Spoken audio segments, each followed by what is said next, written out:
अब पढ़ने का भी मन नहीं कर। यही तो देखो, यही वो ट्रिगर मोमेंट है। अगर तुम ये सोच रहे हो कि नहीं तुम्हारा पढ़ने का मन नहीं कर रहा, तो यही वो ट्रिगर मोमेंट है। यहाँ पे अगर तुमने मन बना लिया तो तुम गेम पलट सकते हो। यहाँ से तुमने मन बना लिया ना, तुम गेम पलट सकते हो भाई। क्या प्लान ऑफ एक्शन होना चाहिए?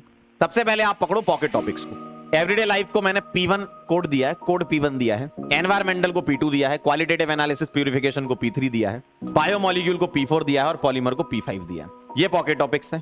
Focus on revision from JMPS series J1 J2 J3 मैंने नाम दिया है, जिसमें आप क्विक रिवीजन कर सकते हो, है ना, जिसमें आप क्विक रिवीजन कर सकते हो कंप्लीट ऑर्गेनिक रिएक्शंस का। और JMPS में आपको रिएक्शंस मिलेंगी। अब UPSC आइसोमेरिज्म GOC कहां मिलेगा? ये इसको मैं बेसिक्स की कैटेगरी में डाल रहा हूं। UPSC आइसोमेरिज्म GOC बेसिक्स की कैटेगरी में डाल रहा हूं। B1 B2 B3 बोल रहा हूं मैं इसको, ठीक है। मैंने ऐसे कोड डिवाइड कर दिए, ठीक है, मैंने ऐसे कोड डिवाइड कर दिए। अब देखना जरा, अब इन कोड को हमने एक टाइम टेबल बना दिया आपके लिए। डेली आपको ये काम करना है, डेली आपको ये काम करना है। क्या काम है भाई?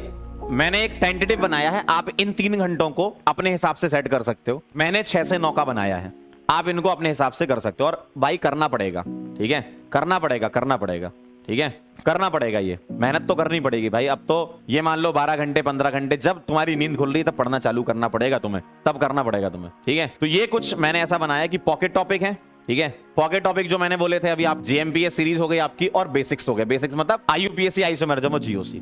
क्या करना है आपको, ठीक है, क्या करना है आपको, ध्यान से देखो। अब एक बच्चा कह रहा है सर नोट से रिवाइज कर लें, तो होते हैं कई बच्चे नोट से भी रिवाइज कर सकते हैं, कई लेक्चर को 2x में देखते हैं तब भी रिवाइज कर लें। आपकी इच्छा है, आप नोट से करो या लेक्चर से, जैसा भी करो लेकिन करो। नोट से करो चाहे लेक्चर से करो, जैसा भी करो लेकिन करो। मंडे को आप P1 करो, ठीक है, मैंने ऐसे लिखा है टेंटेटिव। 6 से 7 P1 करना है, 7 से 8 J1 करना है, और 8 से 9 आप अपने कुछ बोर्ड के हिसाब से तैयारी करना चाहें वो कर लो, या क्वेश्चन की प्रैक्टिस कर लो। ये क्वेश्चन की प्रैक्टिस कहां से करेंगे? आपको प्रैक्टिस शीट मिलेंगी, हम देंगे ना, प्रैक्टिस शीट देंगे, तो आप वो प्रैक्टिस शीट कर लो, ठीक है।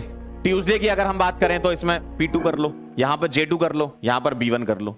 मैंने जहां पर 3 चीजें लिखी है ना, 3 चीजें, वहां पे 2 छोटे छोटे डाले हैं। भाई थोड़ा फीजिबल भी तो होना चाहिए, ऐसा नहीं कि कुछ भी प्लान बना दिया। फीजिबल भी तो होना चाहिए, ऐसा नहीं कि कुछ भी बना दिया आप कर ही ना पाओ। आपको भी देखते हुए कि हाँ इतना कर लेना चाहिए। जैसे P2 J2 और B1 है, ठीक है।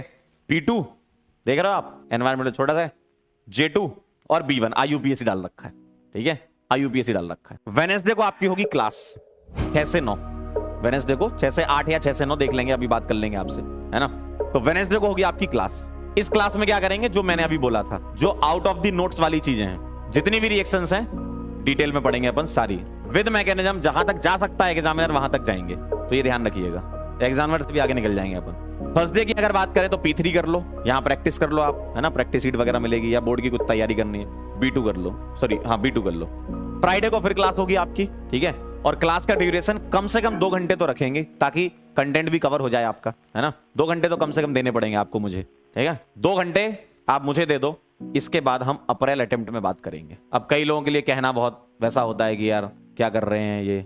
अब देखो ज्यादा टेंशन नहीं ले सकते अपन अब लोगों की। जिन लोगों को लगता है कि भाई हम आपके लिए यहाँ खड़े हैं, हम सोच रहे हैं और हम आपको करा देंगे, तो मतलब करा देंगे। देखना है तो जरा 1 आध हफ्ते गुजरने दो, फिर आप खुद ही फील कर लोगे कि वेडनेसडे को क्या होता है, फ्राइडे को क्या होता है ना। मैक्सिमम बातें समझ में भी आ गई होगी क्या करना है, ठीक है। स्टार्ट एक्टिंग नाउ, और बिकॉज टाइम सेकंड अटेम्प्ट से पहले आपके पास कम है।